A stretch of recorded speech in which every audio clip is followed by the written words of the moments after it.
I want you to notice when the headlight gets all the way open, the wheel jumps up a little bit, and when it's all the way closed, it jumps down a little bit.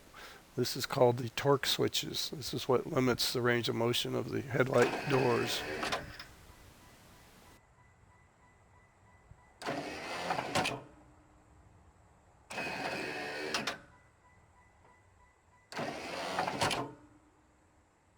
Shown here is the factory diagram of the headlight door system for both doors. And following that, you'll find there's 2 pages of troubleshooting information from the factory. You may pause the video now if you want to stop and read the 2 pages of factory troubleshooting information. As you can see from the factory wiring diagram, there is a right-hand actuator and a left-hand actuator, which is the motor. In 86, these had 3 wires. I think in 88, they changed to 2 wires.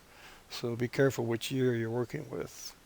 In the center of the page, you have an isolation relay, which isolates the headlight switch from the actuator relays down at the bottom. There's right-hand and left-hand actuator relays. They'll simply tell the motors which way to run. You notice the switches shown in the motor diagrams here. Those switches are the torque-activated switches, which open up when the motor reaches the limit of that travel. Here's a picture of one of the headlight motor actuators with the cover removed. As you can see, there's a couple sets of contacts. That round tube right there on the right-hand side of the picture, that's a thermal overlimit. It cuts off the motors if it runs too long.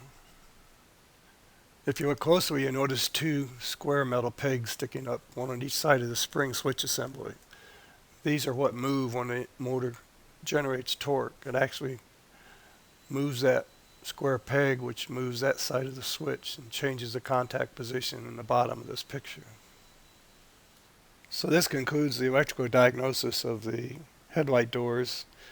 These doors work the same way in Corvettes and a couple of other vehicles besides the Firebirds.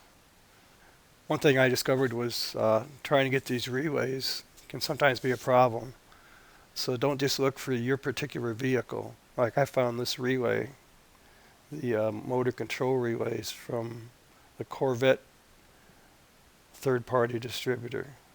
So just take the part number and search, and you'll find what you're looking for. Of course, you could have mechanical problems too. The gear's been known to fail after time. You have to replace a gear in a motor drive unit, and those are readily available on the internet. So good luck with troubleshooting your problems, and have a nice day.